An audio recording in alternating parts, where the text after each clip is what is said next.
Got my final special furniture in. Window treatments are up. It's been a hell of a ride. Glad to finally be pretty much mostly done. We're gonna break it in. Don't worry.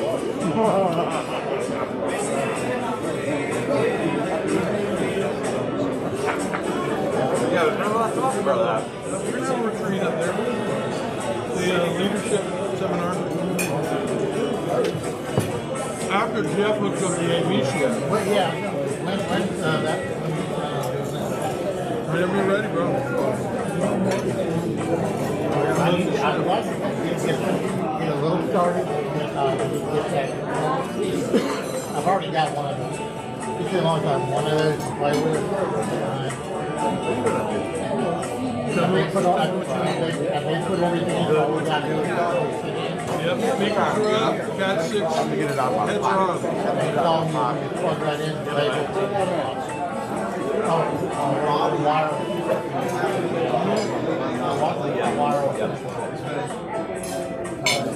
Hello. I'm back. I'm back too. Glad to have you. I'm back too. I missed 2 weeks in a row. I missed 7. What?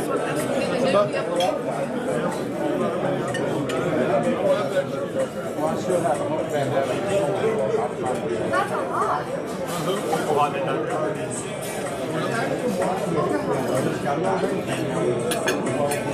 Wow.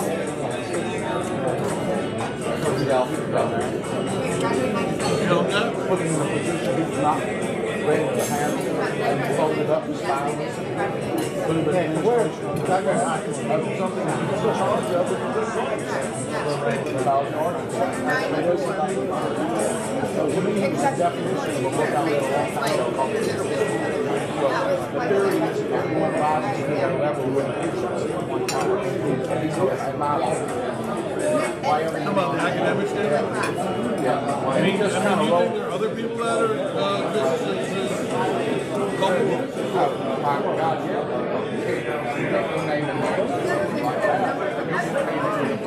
And one of them different bags. I think it's one thing the way he handled it, maybe, but it's there's so many layers of bureaucracy. Who knows what's going on? Only some people know what's going on. A lot of people had no clue, like him. I don't think he had any clue. What year were you?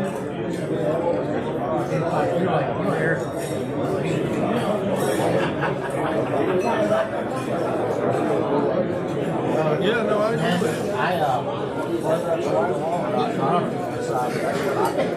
I was with him out in Idaho for a while. Was it just independent study project?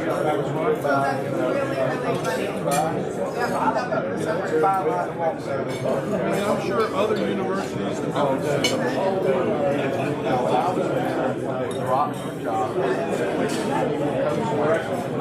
I mean, everybody can drop ass. I'm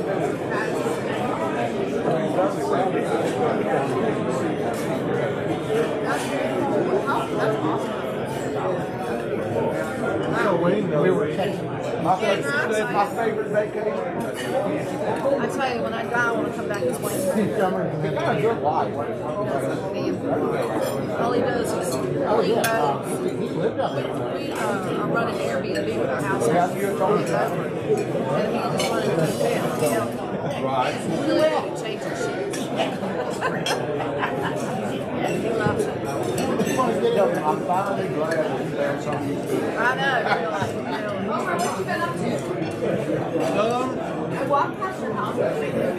No way. Be careful, don't fall in the boat.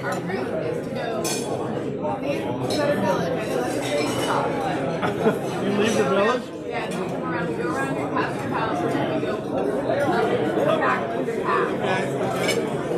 Yeah, Paige and I, during the pandemic, were doing a lot of walking through the village. I've been traveling, finishing a project in Virginia. These guys know about, mostly done with that. So I hadn't been here in weeks. Good afternoon. East Chapel Rotary. Hello. welcome to East Chapel Hill Rotary and welcome to the best civic organization, not just in Chapel Hill, but in the world.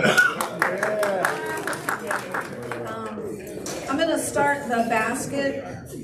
Make sure you give freely and a lot. Oh, I'm sorry, this isn't church. Are there any guests with us today or visiting Rotarians? Please stand. Yes. Please stand and introduce your guests. I have with me my better half, with Angela Whittington, my wife. Welcome. Yes. I have with me my first wife. Awesome. And her name? I'm sorry. Susie, welcome. All right. What I'd like to begin with, you've heard the Jimmy Buffett music in the background, but right now I'd like to really just take a moment to reflect on what this week has meant to all of us as Americans. And I wanted to read to you, rather than me pray, I wanted to read to you the prayer that Billy Graham gave at the cathedral in Washington, D.C. on September 14th, 2001. So please bear with me. Today we come together in this service to confess our need of God. We have always needed God from the very beginning of this nation, but today we need Him especially. We're involved in a new kind of warfare and need the help of the Spirit of God. But how do we understand something like this? Why does God allow evil like this to take place? First, we are reminded of the mystery and reality of evil. I have to confess that I do not know the answer.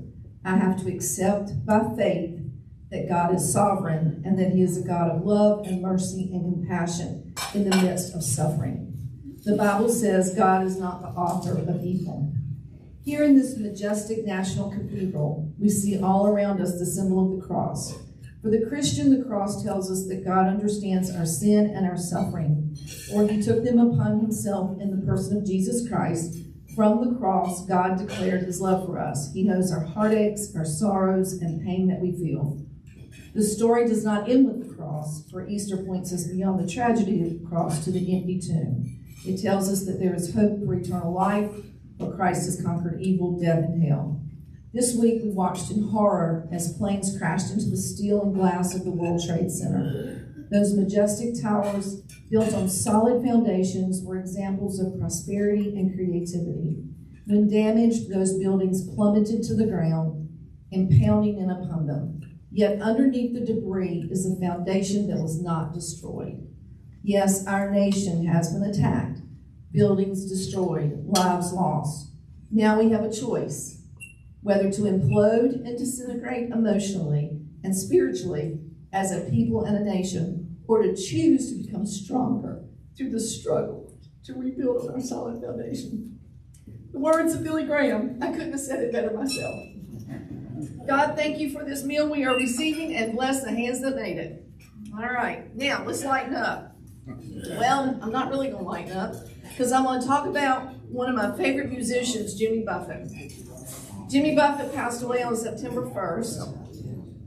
For 4 years, he fought Merkel skin cancer and, of course, passed away on September 1st. He was married to Jane for 46 years. He had 3 children. A lot of us don't know that about him, because he was a partier. I am not a person who likes to read poetry, but I love music lyrics. And he was such a great writer of folk songs. I don't know if you know this, but he started in Nashville and didn't make it. And so somebody said, go to the Keys. And that's where he made became his claim to fame. My husband and I were very fortunate. In February of this year, we were in the Keys, and we attended one of his last concerts on February the 9th. And that week, he was in Key West all week. And the reason why he was there was he was trying to rebuild his reputation among the locals. They were a little upset with their son, Jimmy Buffett, who got his claim to fame in the Keys, for not really stepping up after Hurricane Irma. So he came back this year. He performed 2 free concerts that week but you had to have a local ID to get in free. We did not get in free, and until Jimmy passed away, I constantly complained about what we paid to go see him in Key West. But now I'm thankful that I was able to see him, the son of Key West, perform there. He did rebuild his reputation, of course, that week. He actually I would hear the next day that he showed up in a bar, and just started playing impromptu, and I thought, of course, that's not the bar we were at. We were at a different bar. How many of you in here are parent heads? All right, good. Here's some of his sayings that I really do, why I really like his lyrics. One of the ones he said recently was, growing old is not for sissies. How many in here have all your original parts? Raise your hand. You're a minority. I have been gone for 7 weeks because I have a new hip, a new right hip, and so I have joined the majority of you with your bionic parts. I highly recommend not putting those kinds of things off because I was in pain for a year, and then it was a non-event once I had the surgery. I just went in the hospital at 6 o'clock, walked out at 2 o'clock, and just was sore. It was great. Only had to take Tylenol. Some of his other sayings: wrinkles will only go where the smiles have been. Shells sink, dreams float, life's good on a boat. Breathe in, breathe out, move on. Only time will tell if it was time well spent. A lot of his lyrics are very prophetic as well. Some people make the world go round, others watch it turn. Fun is about as good a habit as there is. We are the people our parents warned us about. Great song. There is a statement he made about grief. Grief is like the wake behind a boat. It starts out as a huge wave that follows close behind you, and it's big enough to swamp and drown you if you suddenly stop moving forward. But if you do keep moving, the big wake will eventually dissipate. And after a long time, the waters of your life get calm again. And that is when the memories of those who have left begin to shine as bright and as enduring as the stars above. One of Jimmy's last song, I don't know if you've heard it, it's Bubbles Up, that he just recorded. Any of you in here scuba divers? Great. The last time I dove was in Hawaii, and I was diving through and it's been at least 10 years. I was going through a lava tube, and I promised God if he'd get me out of there, I'd never dive again. But if you're a diver, you know that if you get disoriented and you kind of need to know what's up and what's down, if you watch the bubbles, they always go up. So always look up. So bubbles up. And Jimmy's, one of his last words to a friend was to have fun. So fins up to everyone this Friday afternoon. I would like to introduce our president. Oh, and I guess I need to tell you who I am because I haven't been here in a while. I'm Pam Herndon. So, our president, President Michael Parker.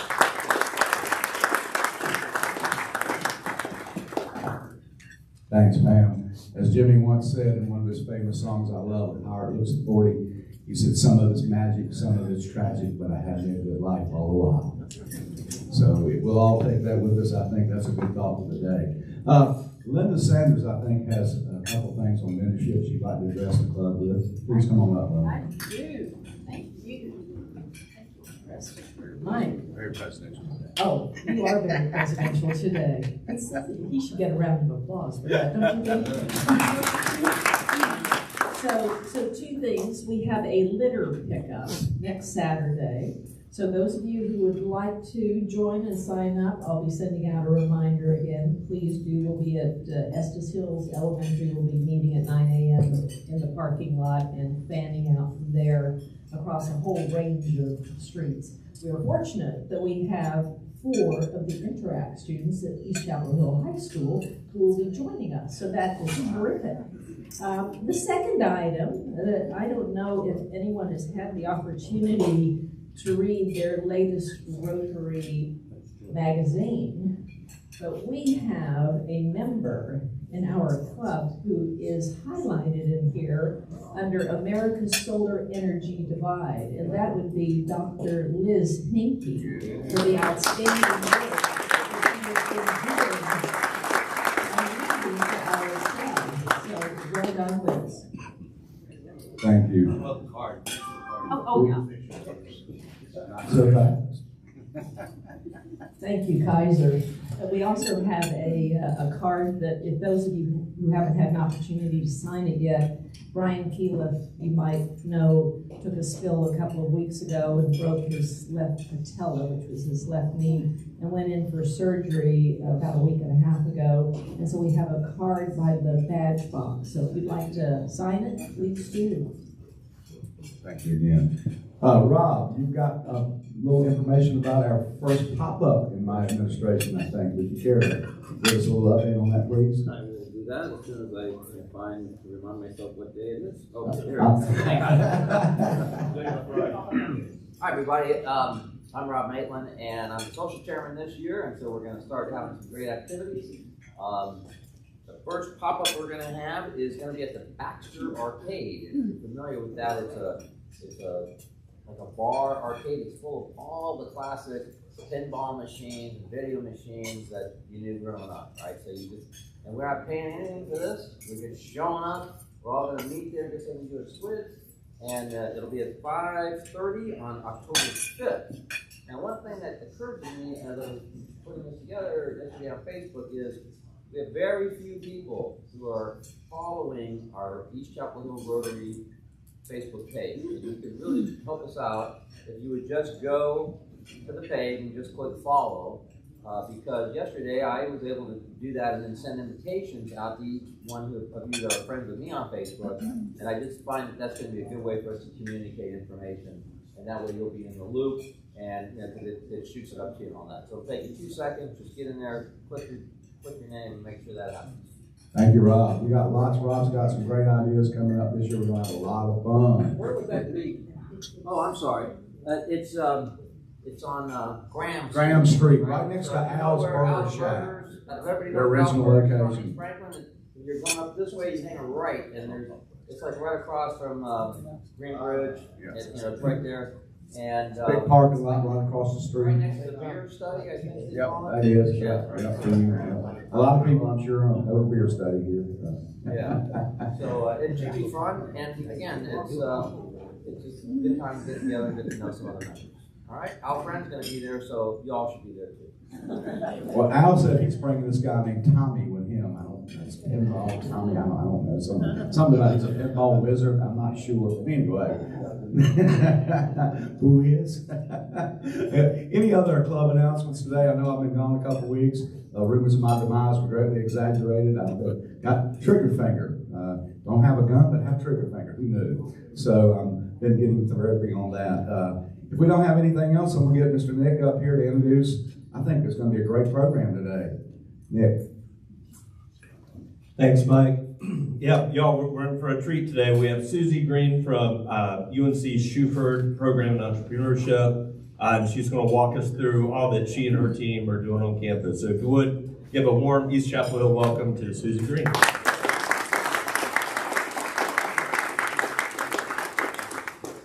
Okay, so Pam, I love that you said the word fun, right? Everything that, I don't think I intentionally knew I was doing fun, but everything in my career has been about sort of pursuing things that I'm passionate about or having fun. And I'm going to talk about how we teach entrepreneurship at UNC, and so much of how we've designed the class has been, in the program, is around how do we have students really engaged in learning and having fun. So one of the things when I was talking to Nick and he asked me to come speak, I'm like, I know I'm a lecturer and I actually teach in front of 400 students at a time and I'm a consultant, but I don't like to lecture. So I'm gonna try and flip through some slides quickly, and then Nick's gonna come up and we're gonna do some sort of a little fireside chat and then open it up for any questions you all have. So, and Omar, my friend, I know you'll ask questions. So, okay, so I think I'm real. Jim, where's Jim? Okay, I need a copy of this because this is about the best I've ever had someone like put me together. I'm like, wow, look at that, that's cool. So I'm very excited about that. I'll just quickly highlight who I am, and then I want to go into the class that we've designed called Econ 125, which is Introduction to Entrepreneurship. So I'll just go really fast. I was a marketing person. I went to Darden, found a fellow Darden person here, which was very exciting. And to get my MBA, and I went and did the consulting thing, worked for Pricewaterhouse. Well, actually, I worked for Coopers & Lybrand. Who remembers Coopers & Lybrand, right? Yeah. I was there for 3 months before it became PricewaterhouseCoopers, that then got bought by IBM. And I'm an entrepreneur at heart, and as it got bigger and bigger, I was like, I can't do this. So then I went out on my own and I started my own firm, SPG Associates. And so for 20 some odd years, I've been doing the consulting gig. And I do everything from strategy to innovation and design thinking, entrepreneurship, leadership development. It sounds like you're having Belle come. So I work a lot with John Grinnell. Does anyone know John Grinnell with Grinnell Leadership? Oh. So John and I do a ton of work together, and I do a lot of the strategy work, and he does the leadership work. I'm sure you do the work. Yeah. So basically what I did was I started out in marketing, and it just took me a bunch of different places, and I kept going after interesting things. So when I was in the consulting world, I was doing marketing stuff that sort of led me into new product development, which was really interesting, that then led me into strategy, and I just kept following wherever things kind of intrigued me. So that's sort of how I do things. One of my models with my company, I do strategy work, so I kind of have a strategy of my own, is I try and do 50% of my work for nonprofits and 50% for profits. And I call myself industry agnostic because honestly, I get bored. So when I was at IBM, they had me very pigeonholed into CRM strategy expert. And I just got bored just being, and a lot of people go into like the health industry or some sort of industry, and then they're very specialized. And for me, that doesn't really work. I'm a very entrepreneurial person. I'm a very strategic, innovative type of brain. And so you can see there's it's just a smattering of different clients, because when I come in, I'm there to help you through a process. So, I did Keenan Flogler's strategic plan. I've been working with First Citizens Bank for 10 years, where we've grown them from being a small regional bank to now the 16th largest when they acquired Silicon Valley Bank. And every year we do their strategy. To a ton of work with United Way, YMCA, who's familiar with Honor Bridge, that used to be Carolina Donor Services. They do all the organ and tissue transplants in the state of North Carolina. The vet school, help them with their strategy. So I'm all over the place, and I am not an expert in any of those industries. I've learned a lot, which is part of what makes it appealing to me, because I'm always learning something new whenever I go in. I'm right now working with a pharmacy school. I know nothing about pharmaceuticals, not a single thing, but I know how to help them figure out what they want to do. So that's kind of what I do on the consulting side. And I always push on the model. I don't think I realized I was doing this, but throughout my life, I just sort of followed my passion. Wherever something was intriguing, I'd follow it. And that led me to 3 years ago. I have 3 children, and I used to ride horses. I thought I wanted to be a trainer, which led me to Arizona State, because I was going to be a trainer. My parents said, fine, you can be a horse trainer, but you have to go to college. Thank God they did. And I realized you couldn't make any money, so I kind of stopped that. But then I had 3 kids, the boys were doing the soccer and all the things that good kids do. And then my daughter came along, which she's right there, and she started riding. And I'm like, well, if you're riding, I'm riding. And so I got back into it. And so those are 2 pictures of us at about the same age. This is us, that was about 2 years ago. And as an entrepreneur, I was like, I can do this. So I spent the last 2 years, I started in COVID. My husband's in real estate development, so it helped a lot.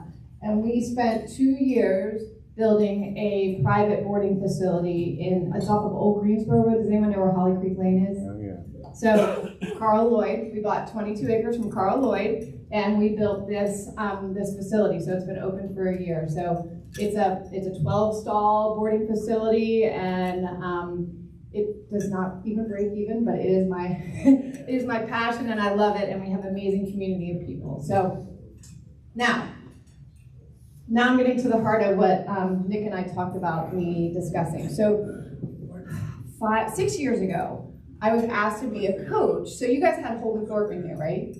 So, and did you guys meet Buck? So Buck was with him.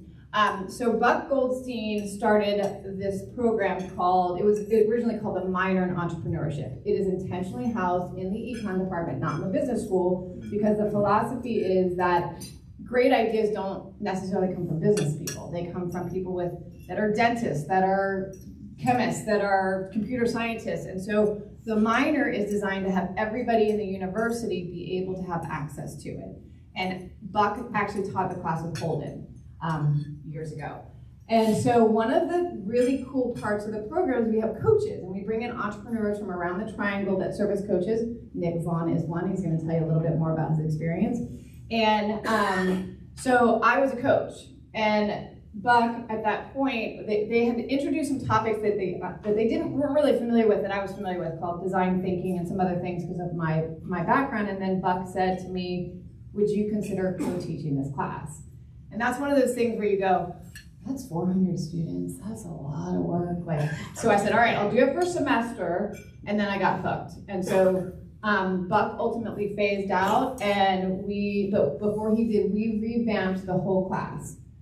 So this is what it looks like when we're teaching it. This is in Genome 100. How many are UNC grads and have been in Genome 100? So big classroom. And what we did was we flipped the classroom. I can't stand lecturing. I know I'm standing up in front of you. I don't like the idea. I don't learn well. I went to Darden, total case study, which you will completely appreciate. I'm very much an interactive learner. And so we wanted to create an entrepreneurial experience that they were like in the classroom and learning and doing stuff. So we flipped the classroom, and I'll tell you a little bit more. And we have 40 plus volunteer coaches that come in 6 times over the course of the semester, so we could take that 400 and break it down, and they get a chance to work with entrepreneurs. So this is Buck. I don't know if any of you recognize, but we were sitting there before we flipped it and did all this work. We were like, this is 400 students. How do we make this a better learning experience? And how might we, as a term you see in design thinking, how might we effectively teach entrepreneurship to 600 plus students using progressive, innovative, and inclusive methodologies? We're actually kind of on the cutting edge of this stuff. I think when COVID came and people started to have to do things differently, it really shook things up for the positive, but we were before that. So this is design thinking. Design thinking is a methodology that comes out of Stanford. And then there's another organization that's called IDEO that became very well known for it.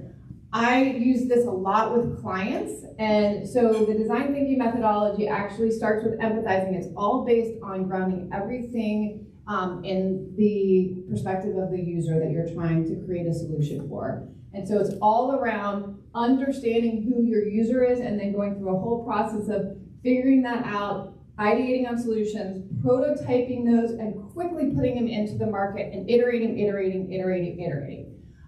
When I was doing this 20 some odd years ago, and even now, unfortunately, companies are still doing this, they'll spend gajillions of dollars and spend months and months and months sitting in a conference room or on site, never actually talking to customers. And this methodology is all about get out there, talk to them fast, put something into the market. We literally have our students work with cardboard boxes and pipe cleaners and duct tape to make a prototype of whatever their idea is, and they have to take it back out and talk to people. And you'd be amazed at how challenging that is for students to do. First of all, they have to go out and talk to someone in the beginning. They have to go learn about whoever their target user is. And then they have to ideate a solution, and they have to put something together that's like so rudimentary, low resolution, and take it back out. And they keep doing it over and over to learn, do I have something? Is this something, I think it's cool, but do the people that would actually be using it think it's cool? And what would they change about it? And what's surprising them? What would they do differently? So we're teaching this in a very hands-on applied way. And then the thing that we added to the methodology from the experience that I had from doing this in the field was that you get a lot of people that were coming up with a lot of prototypes and tests, but they never actually took it to the next level of thinking about the strategy, thinking about the viability of it. How are you going to put it in the market? How are you going to scale it? Can it actually make money? And so we spend a lot of time teaching them the basics of that. They have to go through things called like a SWOT, and they do some strategy work, and they have to create what's called a lean canvas, which is essentially a business plan on one page. They have to do a really, really basic financial model, and then they have to pitch it at the end. So we do all of that in one semester with 400 students. And it's kind of amazing because it's a lot, but they love it. And our reviews from the class are actually quite exceptional. We get really strong reviews. The students, we actually have a waiting list, and I used to only teach in the fall, and then now I teach it in the fall and the spring. Because the only way for them to get into the minors, they have to take my class first. And I'm the linchpin. I'm the one that, so we can only get 600 that come through the class, and they have to take the class, and then they apply to the minor. So that's why I agreed to do the spring, and I'm kind of tired. So it's called a blended classroom or a flipped classroom, and I'll tell you how we did it. A lot about learning by doing, working with coaches. We spent a lot of time talking about how to work in a high-performing team. That is probably one of the biggest challenges they have, and you can talk to this some too, Nick, as a coach. They can go through the whole process, but what they struggle is they have to work with this team the whole semester. And you know how that works, right? Like, somebody doesn't show up. So, I mean, it happens they think it only happens in school, and we're like, no, this is the way the world works. And so we're teaching them, we give them a lot of skills on how do you give and receive feedback? How do you even set your team up to be successful? So we do things where we make them go on a team outing to get to know each other, and they have to create team working agreements and a team charter. And so we give them a lot of skills, hands-on, as they're going through the challenges on what do you do when you hit this situation, and how do you lead a team, or how do you be part of a team and create followership around your ideas? So a lot of time spent on that as well. We worked with UNC TV. We raised some money. So the Schufer program in entrepreneurship is, I think, 98% funded by private funds. The Schufer family put a lot of money into it, and then we fundraise, which enables us to do a lot of cool things that we wouldn't normally be able to do. So we worked with UNC TV, and essentially for every class, or almost every class, we have what's called a virtual session. So they watch the virtual session. It's very interactive. It's a lot of, we go through things, and then they click on stuff, and they're learning by doing that virtual session. So when they come in the classroom, they're applying it. So yesterday's class, we introduced design thinking through a virtual session, and then they came in and we did a design sprint. So the whole class was essentially going through the first 3 phases of the design thinking process in class with their team. So they're constantly moving around, they're talking to each other, they're working in groups.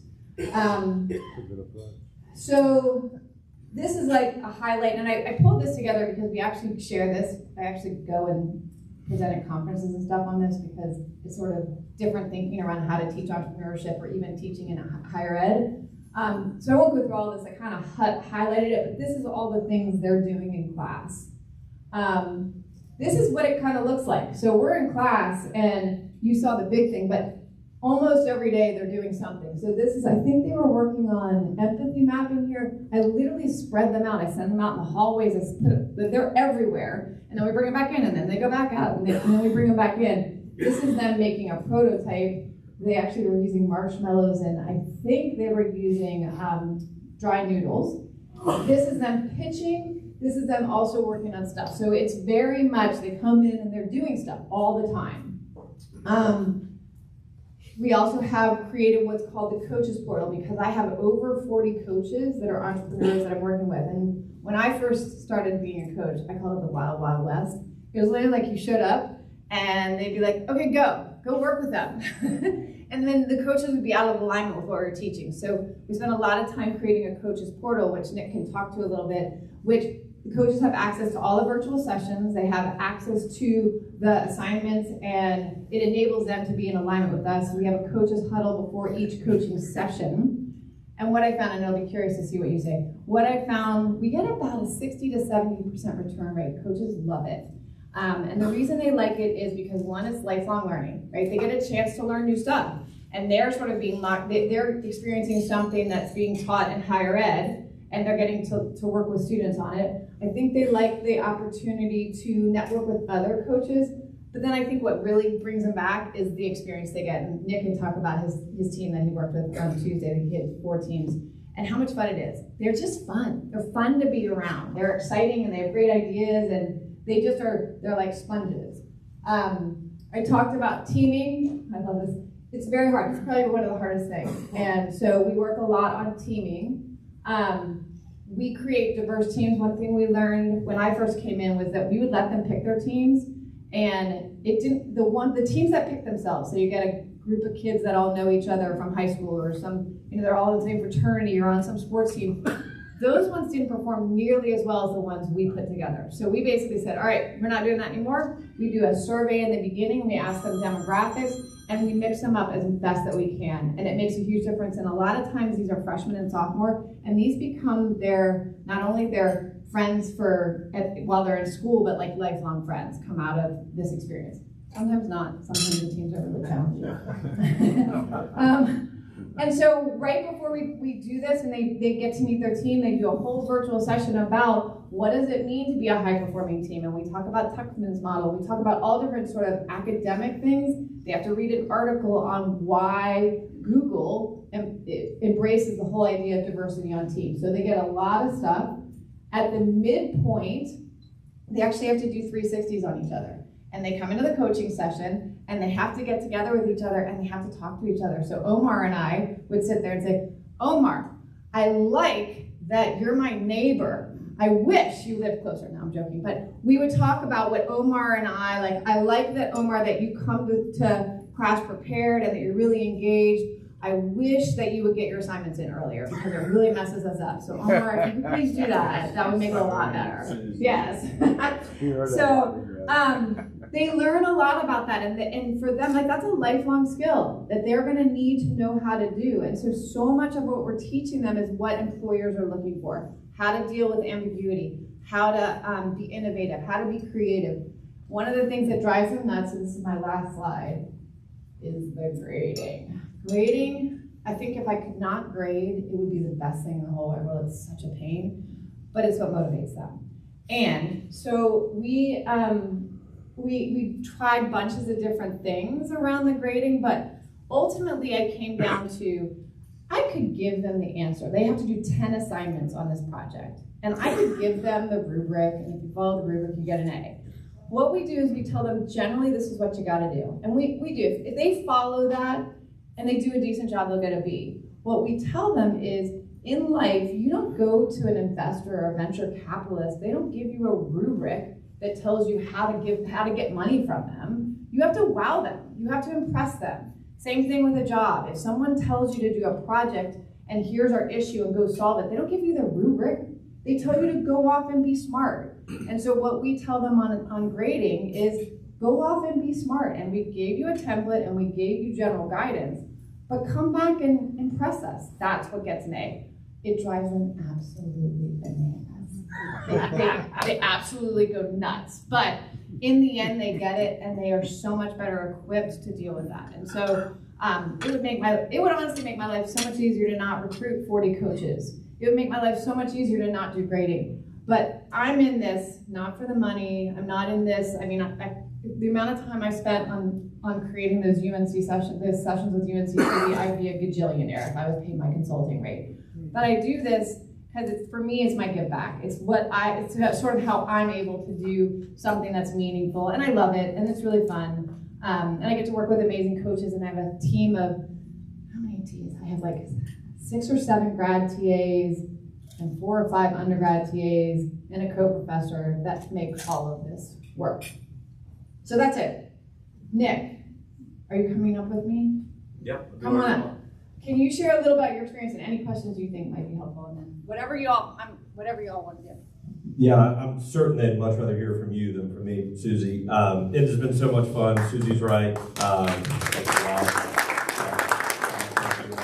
I'll just share one silly anecdote, and then maybe I can ask a question and we'll open it up to the group. I thought the best question I heard from a student Tuesday is starting to get involved in the process. He says, Mr. Vaughn, who owns the intellectual property that we all discuss here today? I was like, that's a great question. And so it is fun, like they're focused on the grade, but they're also thinking, maybe we'll come up with a $100 million idea here, and maybe we'll actually learn how the real world works. And so it's super fun. I don't know, maybe I'll put the first question out there and then we'll let everyone chime in. I've been curious watching how y'all do this for, I guess, going on a year now. How do you begin to introduce this concept of entrepreneurship to 18, 19, 20-year-old kids? Do you find that they have a lot of experience? Like, is it like, oh yeah, we know about that, we've read about that, we're super interested in this. But could you talk a little bit about just the kind of where they find entrepreneurship and their reactions? That is a good question. I would say when they think of entrepreneurship, they're thinking of Elon Musk and Mark Zuckerberg, right? They think it's like the Facebook. And so what we spend the first 4 classes before they're even sorted into groups is doing exactly what you just said, is trying to help them understand what we're even talking about. And so we actually bring in, this 3rd and 4th class, we bring in 6 total speakers that represent entrepreneurship in so many different ways. So we bring the Shibumi Shea guys in. You guys, Shibumi Shea, they come in. Carpe is another UNC alum. They did this hand in the sweaty antiperspirant stuff. We bring in Cheska, Colorado Mansfield, who has done it's the club foot. Miracle Feet. Thank you, Miracle Feet. And we bring in all kinds of entrepreneurs that span the gamut of what an entrepreneur can be like. So that we start to help them to see it can be social innovation, it can be nonprofit, it can be a product, it can be technology. I mean, there's so many ways you can go with it, so that they start, you want to open their horizons about entrepreneurship. And it's even intrapreneurship. We talk about that a lot of people will, students coming out won't go do a startup. I mean, that's a really hard thing to do. Some of them do, but a lot of them go into companies and become what we call intrapreneurs. They're doing innovative, creative, new products and ideas within a bigger company. So we push on that a lot. And then over the course of the semester, it's like the bells start going off as they start doing it. And some of them are familiar. Some of them have been really entrepreneurial in high school. And some of them even have ideas they're already working on. So it spans the gamut. Okay, so do I just want to, yeah, go ahead. Quick question. It sounds like a great class. And do you coordinate with or partner with CAN or the Carolina Angel Network? Yeah. I'm just curious if you do. How's that working out? So that's such a great question. So I'm actually a member of CAN, yeah. And we've invested in a few things. Are you in there as well? So Carolina Angel Network, there's a Duke one, there's the Wolfpack one. Is everyone familiar with those? Do you want to explain it a little bit? You're better. Oh, I know. You're the lecturer. Okay, angel investing is that early stage investing. And a lot of times when you put money into an early stage venture, you're almost kind of saying, let me help out these people because I think they're cool, but the chances of me getting my money back are probably not great. Maybe if I invest in 4, I might break even. It's kind of the way I look at it. And so sometimes maybe there's some lucky one that comes out. And actually most of mine, all the ones we've invested in so far, haven't gone defunct yet. So, yeah. So Carolina Angel Network, I actually was looking for coaches for this semester, and I tapped, and they actually sent an email out to that whole group. So we are, and I try and get involved along with my co-professor and our team. We encourage our TAs and other people, and also we network. It's a great source for coaches, but also for internships. So one of the requirements of the minor, so you take my class, and then they apply. And it's not in the business school, it's College of Arts and Sciences, so we get the gamut of students with different majors. Then they have to take a 325 class, which builds on 125. They have to take a track class in some sort of discipline, fashion, sports, all different kinds of opportunities. They have to do an internship for the summer, and then they have to do a capstone class. So the one thing that we also try and engage in, like with all the different startup ecosystems around the triangle, is to try and find coaches as well as internship opportunities. So great question. Yes, sir. I'm thinking about the pedagogy and the classes that you're teaching. It's pretty cutting edge, in my opinion, being working in that field. Where did you gain this information? Did you watch your students? Have you read? Tell me about. Yeah, so my consulting practice is where I developed a lot of these skills. So I have an MBA, right, from Darden, but a lot of that stuff got outdated, right? Some of it's still there. I mean, some of it's still, is some of your Darden stuff still sinking in there? But a lot of it's through my consulting work. So I worked with United Way for over 10 years. I'm sure who's familiar with United Way? Okay, well, so that business model has been declining for 10 years and even longer, because basically what happened, it was the workplace giving model, and then because you couldn't have access to nonprofits, so it was a way to have access to nonprofits, but then everybody had access to nonprofits, but United Way kept the business model the same. So for 10 years, I did a lot of work with them, including for 4 years doing an innovation incubator with the major markets, so like LA, Phoenix, Boston, trying to help them disrupt themselves. That was really hard. But we would go all across the country and meet with the most cutting edge people doing really cool stuff to help us think about stuff. So I spent a lot of time at Stanford. We did a design thinking boot camp with those markets for 4 months. So a lot of this methodology came out of my experience with working with United Way that I then could apply in this space. And then I also network a lot. Like I spent a lot of time, like I'm over at the business, I did Keenan Flywheeler's business school strategic plan. So I spent a lot of time in my consulting world trying to stay at top of what's cutting edge.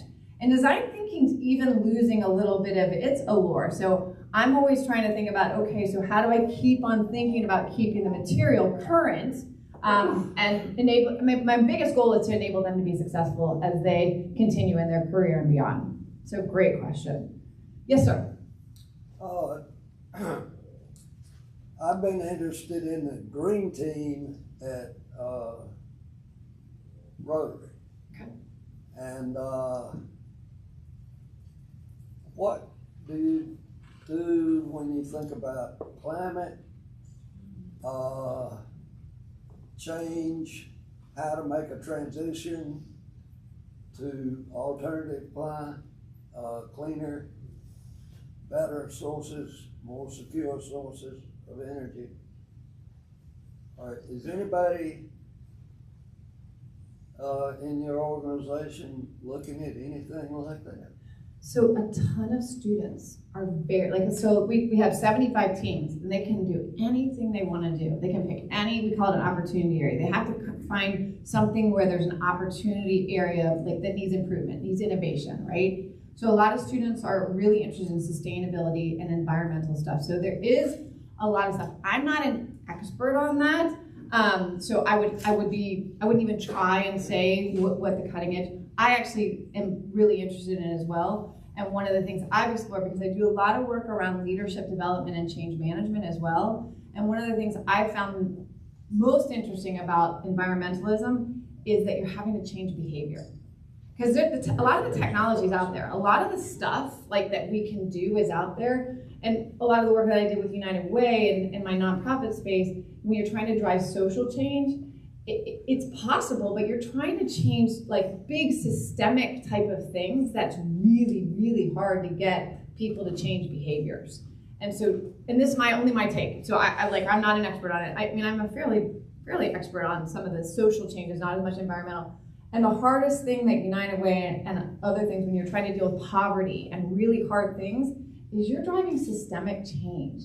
And you're having to make big, hard behavior changes, and people don't like to change. Yeah. And there's so much inertia in there. Yes, sir. How long has this program been going on, and what are some of the biggest successes that have come out of it? So the Shuford program's been in existence over 10 years. It wasn't called Shuford before. The Shuford family, I think about 5 years, gave a big grant and they changed the name.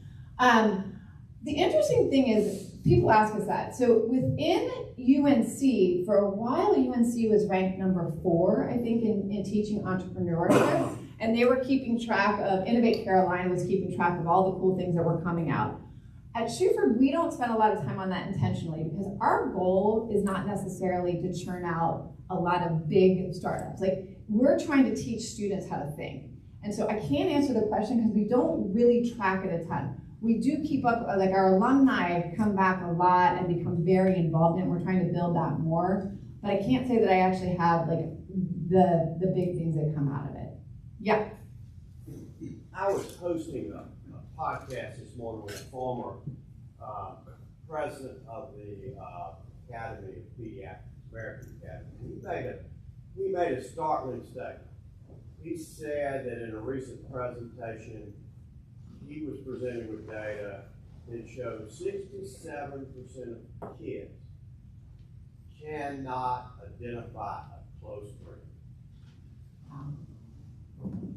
I would say you're going to get those kids. Maybe you're seeing it now. I'm curious. That's a digital world. Yeah, huge issue.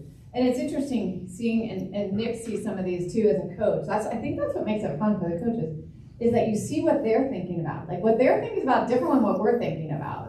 And the mental health issues are real, really real. And I do see, I mean, this is my own personal thing, but when my son went to UVA and I took him into the dorms and all the doors closed. It was fancy and it was like super, super bougie, but like you had to go in with a key fob and then your door will close automatically because of the fire thing and everybody's on their phones. Like I remember when I was in college, I don't know about you guys, but the doors were always open and you would never think about going to lunch or dinner by yourself. But nowadays, like they don't have to interact. They don't have to. So I think it is a really big issue. And and I think the number of mental health care resources that are out there are so limited. So it's a huge challenge.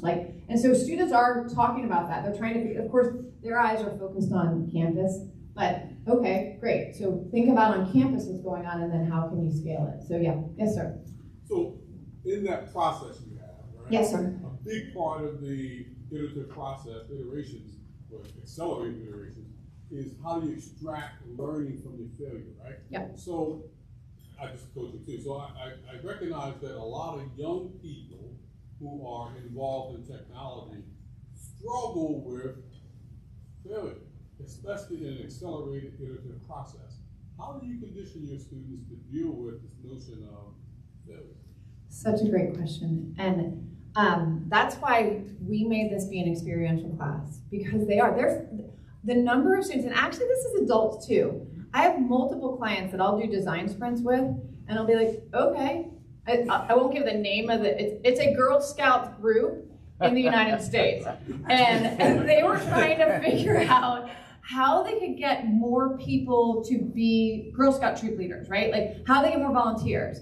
And so I was like, well, go out and talk to them. To get that group of adults that are working to actually go out. I, here in Chapel Hill, talked to more people than that group of 10 people did. I'd stop and talk to the people at the, sitting at the candy, at the cookie sale, right? And it was the hardest thing for them to do it. So same thing with students. When we tell them they have to go out and interview people that they don't know, like walk up and say, hello, sir, I'm really interested, whatever, or go ask their parents to connect them to their friend that's interested in environmental issues, that's really hard. And then after that, to make something out of pipe cleaners and go out and talk to someone with this random looking thing, that's real. And then for them to tell them, well, that's stupid, right? Because that might be what happened, or they won't say that. Your idea doesn't make sense, I don't understand. Like, the only way to do that is to go in and experience it and realize you're okay when you come out the other side. And so we try and do it in a very experiential way. They have a team and we have coaches that they can talk to and to try and make it as safe as possible. But the only way to learn how to do that and experience some very safe failure is just to do it. Yes? So here's the thing that I have a question about is, can people really learn how to do that? I mean, I saw your thing right at first. It was follow your passion. And I heard you say that some kids were very entrepreneurial in high school and that kind of thing. I had a friend who went to MBA school. He worked for a guy who had a high school education. This guy was running a really, really big company. And he sent the guy to MBA school because he thought he had some promise. So when he was in MBA school, he said everything that was brought up, every new idea that was brought up that we studied, I said, oh yeah, that guy does that really well. And another new idea came up and said, oh yeah, he already does that, It was like he thought of it before it happened, And so is it true in your approach that you can really impart that skill to someone, or is someone born to that skill and you can help them sharpen it? It's a really good question. I think it's a yes and. So we have all these students. I love that. Yes, yeah, Mark. And. Yes, and. Not yes, but yes, and. So I think that we have 600 students now that go through. I fully anticipate half of them are not going to apply to the minor for a variety of reasons. Some of them, like, they just can't fit it in because they're going to medical school or whatever. And some people are going to come through this class and absolutely hate it, right? They're going to be like, that is not me. I hate that. I don't want to do that. That's not fun. I don't like that. And how great. They still are going to get some great skills because they still got to work in teams and they still got to deal with this. Even though they don't think they want to be an entrepreneur, these skills that we're teaching them, you need no matter what you're doing. And so that's part of, if I feel like I don't want them all to apply to the minor because some people just don't want to be entrepreneurs. I get it. Like it's a hard path and there are these all the time. But I do think ideas come from everywhere. And sometimes what we do is spark for students that like, wow, I never thought about that. That didn't even dawn on me. And I went through this class and that was super cool and it triggered something for me and I want to keep learning about this. And so I think you can learn, and I think one of the other things that happens is you might get someone that's very entrepreneurially minded but doesn't have the skills to be able to take that idea and do something with it. So that's the other thing we work on as well. Great question. Yes? Susie, at the end of the semester, do all of the groups have any sort of competition and make their presentation and do their peers vote maybe in the top 3 ideas? And then also during your time with the program, how many times have you seen people actually take their ideas forward, maybe hire a mechanical engineer or package it and actually market it? Were you part of the design process in the class? Shark Tank. Yeah. Okay, so we do. And it's really fun. So what ends up happening is each coach has 4 teams of 5 students each. They stick with them the whole semester, and on the 6th coaching session, all 4 of those teams pitch.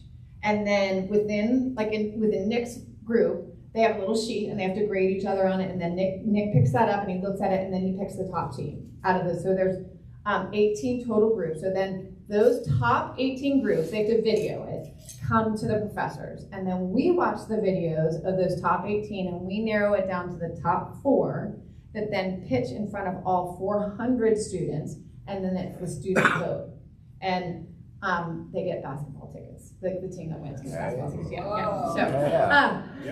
But it's more, what they really want is like the glory of like my team won, right? So that we do that. And so they have to get full circle. And it's interesting because what we say is that sometimes you just got a great team that can pitch. And the idea might kind of not be very good, but they're really good pitchers, right? And sometimes the best ideas, they're not so great at pitching, but those are the best ideas. So to your question on, I've seen some pretty cool ideas come out, but a lot of them are freshmen and sophomores. They're busy with school, and so I haven't seen a whole lot come out of this class and like actually go. But what I have seen is like, it sparks things, and then they might have their own idea and they keep pursuing their own idea with more skills, if that makes sense. So a lot of cool ideas ultimately get formed. I haven't seen in all the years, and if I ask Buck, I mean, if they do, also it's really hard for me to keep track of what they're all doing. I haven't seen anything go like gangbusters, but I have seen a lot of students come out and then do other things and really, really take off. Yes. Where do you most, are they all from all disciplines, your students coming in? I mean, yep. Gymnastics, every single thing. Everything. And how many people apply to this program a year? You teach 600, how many people apply? So we just expanded the number of students. We're trying to figure out some of those strategic questions of like, because we don't want to be, I mean, I'm a business school student, right? We don't want to be like the business school where you have to have a 4.0 because a lot of entrepreneurs are not necessarily the best students. And so I know one real. So I mean, it's like the business school is incredibly selective, and they've upped it to even more selective, that only 50% of students that actually got into UNC are accepted in the business school. And so we're trying to figure out how we want to deal with that. Medium. Yeah, so we haven't answered that question, but there's about 600 students in the program at any given time. Right. And so we're trying to figure out what do we want to do with that. Well, I applaud you teaching critical thinking and failure. I think that's missing in a lot of curriculums. Yeah, it is.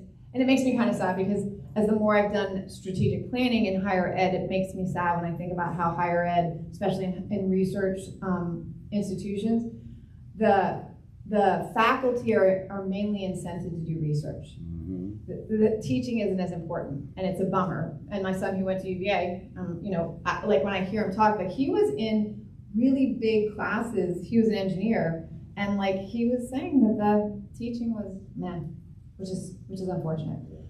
Anything else? But I asked why she's here. You wish you didn't.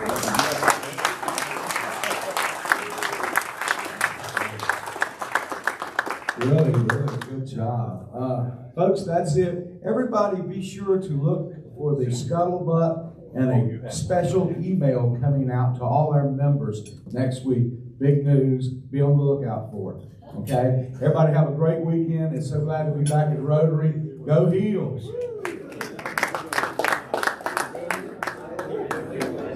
Stuff.